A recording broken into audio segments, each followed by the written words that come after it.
నమస్తే and welcome to the debate అండి. కృష్ణాంజనేయులు గారు, ఎలా చూడాలి? కొత్త వివాదం ఒకటి తెరపైకి వచ్చింది. ఇప్పుడు ప్రభుత్వం ఏర్పడి 7.5 కాలంలో ఎలాంటి పథకాలకు సంబంధించి ప్రజలకి అభివృద్ధి కార్యక్రమాల గురించి ముందుకు వెళ్తున్న నేపథ్యంలో ట్రాప్లో పడద్దు అనేటువంటి సందేశాలు లేదా సజెషన్స్ కూడా వస్తున్నాయి. ఎలా చూడాలంటారు మీరు? దీనికి సంబంధించి మీరేం మాట్లాడతారు? నమస్తే అండి. ప్యానల్ మెంబర్స్ అందరికి కూడా నమస్కారం. ఇప్పుడు తెలుగుదేశం పార్టీకి సంబంధించినటువంటి యువనేత మంత్రి నారా లోకేష్ కి డిప్యూటీ సీఎం ఇవ్వాలి అనేటువంటి డిమాండ్ ఎవరు తీసుకొచ్చారు? ఎవరు ట్రాప్ వేస్తున్నారు? ఎవరు ట్రాప్ లో పడుతున్నారు? ఈ డిమాండ్ తీసుకొచ్చినటువంటి వాళ్ళు తెలుగుదేశం పార్టీకి సంబంధించినటువంటి సీనియర్ నాయకులు. వాళ్ళ సీనియర్ నాయకులు మాట్లాడిన తర్వాతే ఈ అంశము చర్చనీయాంశం అయింది. ఇప్పుడు ఎవరో ట్రాప్ వేస్తున్నారు, మీరు ట్రాప్ లో పడకూడదు అనే మాటలు ఎందుకు వస్తున్నాయి? ఇప్పుడు సపోజ్ వైఎస్ఆర్ కాంగ్రెస్ పార్టీ ఏమైనా నారా లోకేష్ కు డిప్యూటీ సీఎం ఇవ్వండి అని వాళ్ళు అడుగుతారు ఏమన్నా? వాళ్ళకి అవసరమా ఏమన్నా? వాళ్ళు ఏం చెప్తారు? ఈ ప్రభుత్వం కూలిపోయిద్ది, రేపు పొద్దున మేము అధికారంలోకి వస్తాం, మళ్ళీ జగన్మోహన్ రెడ్డి ముఖ్యమంత్రి అవుతాడు. వాళ్ళ జపం వాళ్ళది, వాళ్ళ భజన వాళ్ళది. అంతేకాని నారా లోకేష్ డిప్యూటీ సీఎం కావాలా, పవన్ కళ్యాణ్ సీఎం కావాలా, ఇవన్నీ చర్చలు వాళ్ళ దగ్గర ఉండవు కదా. ఇక్కడ ట్రాప్ వేస్తున్నటువంటి వాళ్ళు ఎవరు లేరు. ఇది ఎందుకు వచ్చింది ఈ చర్చ?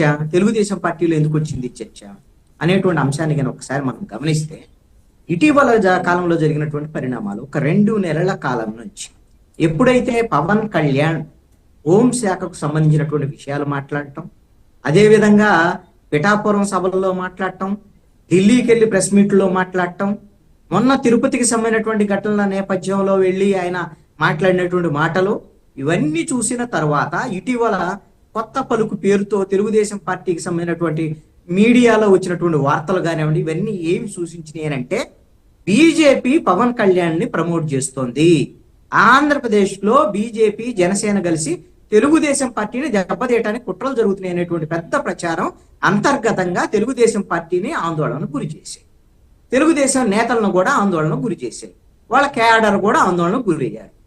ఇప్పుడు పవన్ కళ్యాణ్ డిప్యూటీ సీఎం గా ఉండి అంత అన్ని అంశాల మీద దూసుకొని వెళ్తున్నారు.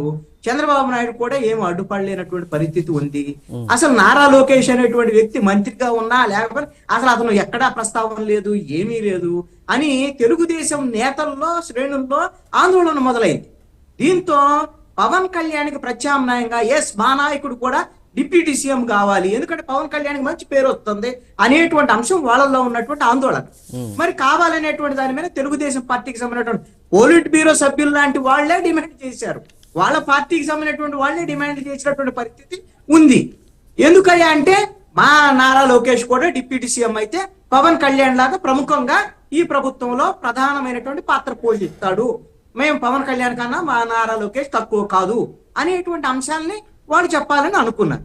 మరి ఇది ఇప్పుడు ఒకవేళ తెలుగుదేశం పార్టీ నారా లోకేష్ ని డిప్యూటీ సీఎం చేయాలన్నది అనుకోండి, ఎవరు పర్మిషన్ కావాలి? ఎవరు పర్మిషన్ అక్కర్లా వాళ్ళకి. వాళ్ళు ఈ రోజున తెలుగుదేశం పార్టీ కూటమికి 164 సీట్లు వస్తే 135 సీట్లు తెలుగుదేశం పార్టీ, వాళ్ళకి పూర్తి మెజారిటీ ఉంది. వాళ్ళు ఎవరు పర్మిషన్లు తీసుకోవాల్సిన అవసరం లేదు. ముఖ్యమంత్రి నిర్ణయం తీసుకొని ఎవరిని డిప్యూటీ సీఎంని చేయాలి, ఎవరిని మంత్రి చేయాలి, ఎవరిని మంత్రి నుంచి తీసేయాలి అనేటువంటిది ముఖ్యమంత్రి డెసిషన్ తీసుకోవచ్చు. కానీ మరి ఎందుకు తీసుకోలేకపోయారు? ఎందుకు శ్రేణులందరూ నాయకులందరూ నారా లోకేష్ డిప్యూటీ సీఎం అని అడుగుతుంటే ఎందుకు ఈ రోజున ఎవరు మాట్లాడొద్దు ఆ మాట అనేటువంటి అంశాన్ని ఎందుకు పార్టీ హైకమాండ్ ఈ రోజున ఆదేశాలు జారీ చేసింది అంటే కారణం ఏంటి అని అంటే, ఈ సందర్భంలో నారా లోకేష్ డిప్యూటీ సీఎం చేస్తే ఇది ఖచ్చితంగా పవన్ కళ్యాణ్ కు పోటీగా నారా లోకేష్ ని డిప్యూటీ సీఎం చేశారు అనేటువంటి అంశము కూటమిలో కుమ్ములాట్లకి మరింత దారి తీసేటువంటి ఉంది. అసలు ఇప్పుడే కూటమి నేతలు జాగ్రత్తగా ఉండాల్సిన సమయమా? ఇప్పుడు ఎందుకండి? ఎప్పుడైనా కూటమి అంతా జాగ్రత్తగా ఉండాలి. వీళ్ళు చివరి వరకు వీళ్ళకి 5 సంవత్సరాలు సమయం ఇచ్చారు, 164 సీట్లు ఇచ్చారు ప్రజలు. ముగ్గురు కలిసి మీరు మంచి పరిపాలన అందించమని ప్రజలు చెప్పారు. మీరు 5 ఏళ్ల పాటు అండి, ఇప్పుడు 7 నెలలు అయిపోయింది, ఇంకా 4 సంవత్సరాల 5 నెలల పాటు ఇదే జాగ్రత్తగా ఉండి మీరు పరిపాలన అందించడం అనేది మీ బాధ్యత. మీకు వైసీపీ ట్రాప్ వేస్తుంది, వైసీపీ యాక్ట్ చేస్తుంది. వైసీపీ ఎంత ఆఫ్టర్ ఆల్ వాళ్ళ దగ్గర ఉన్నది 11 సీట్లు. వైసీపీ గురించి పట్టించుకునే వాళ్ళు లేరు. ఇప్పుడు వైసీపీ ఏం ట్రాప్ వేస్తుంది? ఇక్కడ జాగ్రత్తగా ఉండాల్సింది ఈ పార్టీలకు సంబంధించిన అంతర్గతమైనటువంటిది.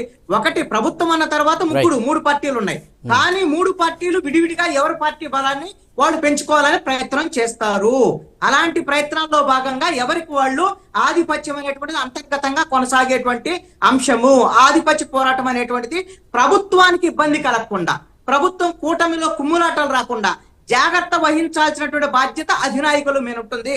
అందుకనే ఇప్పుడు తెలుగుదేశం పార్టీ అధినాయకత్వం వాళ్ళ నాయకులందరికీ కూడా ఈ రోజున ఆదేశాలు జారీ చేసింది.